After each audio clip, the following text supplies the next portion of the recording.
नमस्कार दोस्तों, स्वागत है आप फ्रीका वाले data for study YouTube channel पे। इस वीडियो में हम बात करेंगे नई टीजीटी पीजीटी शिक्षक भर्ती के विज्ञापन के बारे में। इसके अलावा टीजीटी पीजीटी भर्ती के पदों की संख्या के बारे में, यहाँ से जो वैकेंसी के बारे में जानकारी देखने के लिए मिली है। इसके अलावा अगर बात की जाए नई प्राथमिक शिक्षक भर्ती को लेकर, साथ ही अगर बात की जाए उत्तर प्रदेश के अंदर नौकरियों की बहार के बारे में, और ऐसा मैं नहीं कह रहा हूँ, ऐसा कहना है सरकार का।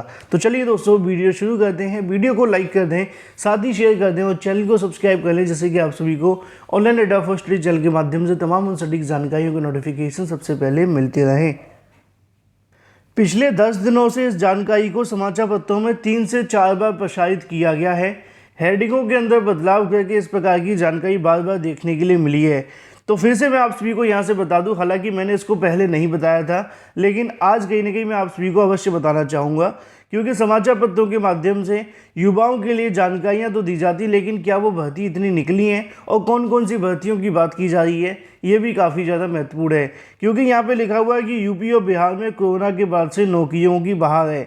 अगर बात की जाए तो यहाँ भर्तियों के बारे में लिखा हुआ है कि कोरोना काल के बाद बड़ी संख्या में उत्तर प्रदेश और बिहार के युवाओं को केंद्र सरकार के विभिन्न कार्यालयों के अंदर नौकरी मिली है। वहीं दूसरी तरफ अगर बात की जाए मध्य क्षेत्र के अंदर, यहाँ से जो भी भर्तियाँ खाली पड़ी हुई हैं उनको भरने को लेकर तैयारियाँ की जा रही हैं। मार्च 2020 में जब कोरोना काल शुरुआत हुआ था, तो उसके बाद से 1 साल तक भर्ती प्रक्रिया पटरी से नहीं लौट पाई थी। लेकिन अगर बात की जाए 2021 के बाद स्थिति बेहतर हुई, तो अप्रैल 2021 में घोषित कंबाइंड मतलब सीजीएल की बात की जा रही है। और 2018 की अगर बात की तो 1701 अभ्यर्थी सफल हुए। 30 सितंबर 2021 की अगर बात की सीएचएसएल को लेकर, तो वहाँ बताया जाता है कि लगभग आप सभी के सामने इतने अभ्यर्थी सफल हुए। इसके अलावा अगर बात की जाए 1920 के अंदर, तो 3425 अभ्यर्थी यहाँ से चयनित हुए। इसके अलावा 2018 की अगर बात की जाए 2017 में चयनित हुए थे। उन दोनों राज्यों की अगर बात की जाए अभ्यर्थी सम्मिलित हुए थे, जैसा कि यहाँ पे लिखा हुआ है। अब एक अंदाज़ा लगा करके देखिए कि 16,57,000 अभ्यर्थी यहाँ सम्मिलित हुए थे परीक्षाओं के अंदर, और चयनित होने वाले अभ्यर्थियों की 3,000 संख्या या 4,000 संख्या या फिर 5,000 संख्या है। तो क्या ये बड़ी संख्या में यूपी और बिहार के छात्रों के लिए खुशखबरी होगी? क्योंकि समाचार पत्रों के माध्यम से तो दावा यही किया जा रहा है कि मध्य क्षेत्र के अंदर 5,304 पदों पर जो नौकरियाँ मिली है। इसके अलावा उनका ये भी कहना है कि 2019 से लेकर 20 के बीच में 3,425 युवाओं को रोजगार मिला है, जिसको दूसरे शब्दों में कहा जाए तो सरकारी नौकरी मिली है। लेकिन कोई पूछने वाला इनसे पूछे कि 16 लाख से ज़्यादा छात्रों ने इसमें आवेदन किया था, 16 लाख से ज़्यादा अभ्यर्थी और भी भर्तियों का इंतजार कर रहे हैं, तो क्या सिर्फ 3,000 आने से नौकरियों की बहार हो सकती है? कमेंट करके बताएं। लेकिन इसी बीच अगर बात की जाए नई टीजीटी पीजीटी शिक्षक भर्ती के विज्ञापन के बारे में, जहां से जानकारी लगातार आप सभी को देखने के लिए मिल रही है। दोस्तों, जैसा कि आप जानते हैं कि आजकल नई टीजीटी पीजीटी शिक्षक भर्ती को लेकर आए दिन कोई ना कोई नई जानकारी आप सभी के सामने निकल कर आ जाती है, और उम्मीदें बहुत ज़्यादा हैं कि इसी महीने इसका जो विज्ञापन है वो जारी कर दिया जाएगा।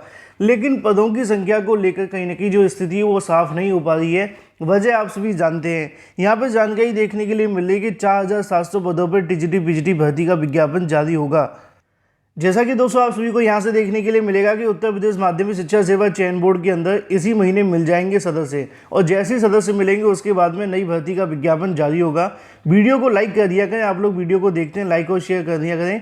यहाँ पे आप सभी को देखने के लिए मिलेगा कि उत्तर प्रदेश माध्यमिक शिक्षा सेवा चयन बोर्ड के अंदर कोई सदस्य न होने से एडेड माध्यमिक विद्यालयों के अंदर शिक्षकों की चयन की प्रक्रिया ठप पड़ी हुई है। जबकि सीएम योगी के माध्यम से रिक्त पदों को भरने को लेकर तेजी से जो आदेश हैं वो दिए गए हैं। 8 अप्रैल को चयन बोर्ड के 5 सदस्यों का कार्यकाल खत्म हो गया था। चयन बोर्ड के सदस्य विहीन हो गया था। उसके बाद शासन की तरफ से शासन आदेश जारी किया गया। 14 मई तक आवेदन मांगे। चयन के लिए आवेदन पत्रों की स्क्रीनिंग की जा रही है। शिक्षकों के रिक्त पदों की भर्ती को लेकर मुख्यमंत्री की तेजी को देखते हुए उम्मीद की जा रही है कि इसी माह चयन बोर्ड के जो सदस्य हैं वो मिल जाएंगे, और जैसे ही शासन में चयन बोर्ड के नए सदस्य आते हैं उसके बाद में नई भर्ती को लेकर जो तैयारियां वो शुरू कर दी जाएंगी। लेकिन अगर बात की जाए हाल ही में चयन बोर्ड के माध्यम से जो रिक्त पदों का सत्यापन किया गया था, उसमें टीजीटी पीजीटी के रिक्त पद लगभग 4,700 के समथिंग ही बचे हुए हैं, क्योंकि सत्यापन कराने के बाद में चयन बोर्ड के पदों के सापेक्ष विज्ञापन जारी करेगा। 30 मई तक कराए गए सत्यापन के अंदर कुछ पदों की संख्या घट गई है और घटने की वजह आप सभी जानते हैं कि 2021 वाले अभ्यर्थियों का समायोजन किया गया था, 2016 वाले अभ्यर्थियों का समायोजन किया गया था। हालांकि ये संख्या बढ़ तब जाएगी जब दोबारा से पोर्टल खोला जाएगा और जब दोबारा से पोर्टल खुलेगा तो लगभग 5000 के आसपास संख्या आप सभी को देखने के लिए मिल सकती है। लेकिन 2000 पद यहाँ पे प्रधानाचार्यों के भी हैं जो कि बिल्कुल अलग होंगे, उन्हीं को जोड़कर 7000 भर्ती की बात की जाती है। नीचे लिखा हुआ है कि प्रधानाचार्य के अध्याचित पद भी यहाँ से कम देखने के लिए मिले हैं। चयन बोर्ड के बीते कार्यकाल की अगर बात की जाए 8 अप्रैल 2018 को चेयरमैन ने 5 सदस्य कुल यहाँ पे देखने के लिए मिला करते थे। 2 साल का कार्यकाल पूरा हो जाने के बाद में सदस्यों के कार्यकाल को 2 साल और बढ़ा दिया गया था। 8 अप्रैल को सभी का जो कार्यकाल है वो खत्म हो गया और जो चेयरमैन का कार्यकाल है वो यहाँ पे अप्रैल 2023 के अंदर खत्म हो जाएगा। लेकिन ऐसे में नई टीजीटी पीजीटी शिक्षक भर्ती के विज्ञापन के लिए अब जो रिक्त पदों की संख्या वर्तमान में रह गई है वो 4700 है। हालांकि इसके अंदर दोबारा से पोर्टल खुलेगा तो पदों की संख्या बढ़ जाएगी, लेकिन 2000 पद यहाँ पे प्रधानाचार्यों के भी हैं। लेकिन क्या तदर्थ शिक्षकों के 22000 पद जुड़ेंगे, जिनको लेकर लगातार सवाल जवाब किए जा रहे हैं, लगातार आदेश जारी हो रहे हैं, लेकिन अभी तक 22000 पद जोड़े जाने को लेकर कोई भी यहाँ से आधिकारिक घोषणा देखने के लिए नहीं मिली है। अभी तक रिक्त पदों की जानकारी भी शासन के पास नहीं पहुंच पाई है कि प्रदेश के अंदर कितने ऐसे तदर्थ शिक्षक हैं जिनकी नियुक्ति 2000 के बाद देखने के लिए मिली थी। लेकिन वही दूसरी तरफ बात की जाए अपनी अगली अपडेट के बारे में, जो कि संबंधित है नई प्राथमिक शिक्षक भर्ती को लेकर, जिसका इंतजार लगातार अभ्यर्थी करते हुए दिखाई दे रहे हैं। कभी बीएड बनाम बीटीसी के चलते मामला आगे बढ़ जाता है तो कभी सरकार 17,000 या फिर अगर बात की जाए तमाम भर्तियों के मामले के चलते इन भर्तियों को लटका देती है। हाल ही में अगर बात की जाए बेसिक शिक्षा मंत्री जी के माध्यम से विधानसभा के अंदर आंकड़े दिए गए थे, जिसमें उन्होंने दावा किया था कि 30 अप्रैल तक हमारे पास जो आंकड़े मौजूद हैं उनके मुताबिक हमारे पास पर्याप्त संख्या में शिक्षक मौजूद हैं। इस बात को सुनकर बहुत सारे अभ्यर्थी कहने की खासी नाराज दिखाई दिए थे। लेकिन अगर बात की जाए कल की ही तारीख में जारी आदेश को देखा जाए तो यहाँ पे एक बार फिर से शासन की तरफ से आदेश जारी करते हुए जानकारी दी गई है कि मानव संपदा पोर्टल के माध्यम से विद्यालयों, इसके अलावा नामांकित छात्र, इसके अलावा शिक्षक, शिक्षा मित्र, इसके अलावा अनुदेशकों के जो विवरण है वो यहाँ पे मांगा गया है, जैसा कि आप सभी को देखने के लिए मिलेगा। ये जो विवरण आप सभी को देना है 12/6/2022 तक देखने के लिए मिलता है। यहाँ पे उनका दावा है कि 30/4/2022 तक का जो डाटा है वो मिल चुका है, लेकिन 30/4/2022 के बाद में 31 मई तक यहाँ पे और आप सभी के सामने जो नए एडमिशन है वो देखने के लिए मिले थे, जिसकी जानकारी अभी तक आयोग के माध्यम से या विभाग के माध्यम से नहीं दी गई थी। अब एक बार फिर से यहाँ पर रिक्त पदों की जानकारी या फिर प्रदेश के अंदर टोटल कितने शिक्षक हैं, कितने शिक्षा मित्र हैं, कितने छात्र हैं और कितने विद्यालय हैं, इनकी जानकारी मांगी गई है। एक बार ये जानकारी मिलेगी तो उसके बाद में अनुपात समानुपात को लेकर और भी कुछ आप सभी के सामने स्पष्ट होगा, क्योंकि सीधे तौर पर जब छात्रों की संख्या बढ़ेगी तो यहाँ पर शिक्षकों की संख्या में गिरावट देखने के लिए मिलेगी। हालांकि अभी ये 12 तारीख तक डाटा आप सभी को देखने के लिए मिलेगा, लेकिन इसी बीच छात्रों के माध्यम से मुलाकात करनी शुरू कर दी गई है। कल की तारीख में डिप्टी सीएम से मुलाकात करके उन्होंने अपने पक्ष को रखा, साथ ही ये कहा कि शिक्षा मित्रों को छात्र शिक्षक अनुपात के अंदर शामिल न किया जाए और जितने भी प्राथमिक शिक्षक भर्ती के पद खाली हैं उन पर विज्ञापन जारी किया जाए। इन्हीं मांगों को लेकर छात्रों के माध्यम से डिप्टी सीएम से मुलाकात करते हुए साथ ही छात्रों ने मांग ये भी रखी कि यहाँ पे उनकी जो मुलाकात है वो मुख्यमंत्री योगी के साथ करवाई जाए। छात्रों का कहना है कि मुख्यमंत्री योगी से 51,000 शिक्षक भर्ती की मुलाकात को लेकर सभी औपचारिकताएं पूरी कर ली गई हैं। अभी तक जो जानकारी मिली है उसके मुताबिक ये है कि आगामी 1 हफ्ते के अंदर इससे संबंधित जो कार्य वो किए जाएंगे। उसके बाद में सीएम के माध्यम से इसको मुलाकात के संबंध में जो भी आदेश जारी होता है, जो भी मुलाकात को लेकर शेड्यूल जारी किया जाएगा, उसके आधार पर सीएम के साथ मुलाकात हो सकती है।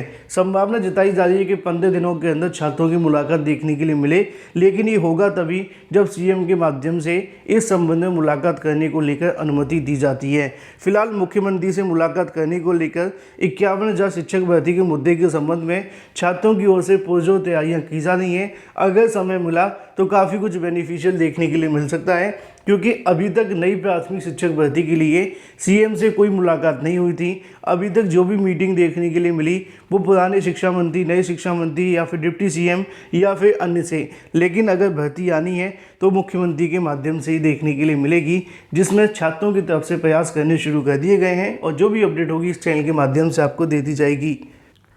लेकिन वहीं दूसरी तरफ बात की जाए अपनी अगली अपडेट के बारे में, 1600 पदों पर भर्ती के बारे में जिसका नोटिफिकेशन जारी कर दिए गए हैं। और इन सभी की जानकारी आप सभी को समाचार पत्रों के माध्यम से देखने के लिए मिल जाएगी। अगर बात की जाए आज के हिंदुस्तान पेपर के अंदर तो आप सभी को यहाँ से देखने के लिए मिलता है कई अलग अलग पदों के लिए नोटिफिकेशन जारी होते हैं। 56 पदों पर नोटिफिकेशन इंजीनियर के विभिन्न पदों पर जारी किया गया है, जिसमें आयु सीमा 30 से 35 वर्ष है।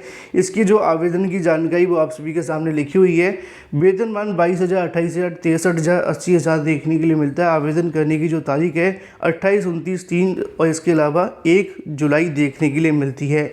चयन का जो मोड आपको देखने के लिए मिलेगा वो इंटरव्यू माध्यम से होगा। इसके अलावा 16 पदों पर पटना हाईकोर्ट के माध्यम से भर्ती निकाली गई है। लेकिन अगर बात की है JKSSB के माध्यम से 1395 पदों पर भर्ती का नोटिफिकेशन जारी किया गया है। ग्रामीण विकास जिला संपर्क भर्ती के लिए यहाँ पे जो आयु की सीमा 43, 44, 48 देखने के लिए मिलती है। 1 जनवरी 2022 से आयु की गणना देखने के लिए मिलेगी पात्र उम्मीदवारों के माध्यम से। यहाँ पे लिखा है कि मान्यता प्राप्त किसी विश्वविद्यालय के माध्यम से किसी भी विषय के अंदर अगर आपके पास ग्रेजुएशन की डिग्री है तो आप इसके लिए आवेदन कर सकते हैं। आपका जो चयन होगा वो लिखित परीक्षा डॉक्यूमेंट वेरिफिकेशन के माध्यम से देखने के लिए मिलेगा। परीक्षा में सभी बहुविकल्प प्रश्न आपको देखने के लिए मिलते हैं। 1/4 की नेगेटिव मार्किंग होगी। शॉर्टलिस्ट किए गए अभ्यर्थियों को सभी ओरिजिनल डॉक्यूमेंट एवं उनकी सेल्फ अटेस्ट को फोटोकॉपी प्रस्तुत करना अनिवार्य होगा। आवेदन की जो अंतिम तारीख है वो लिखी हुई है 6 जुलाई 2022। वीडियो को लाइक कर दें, साथ ही शेयर कर दें।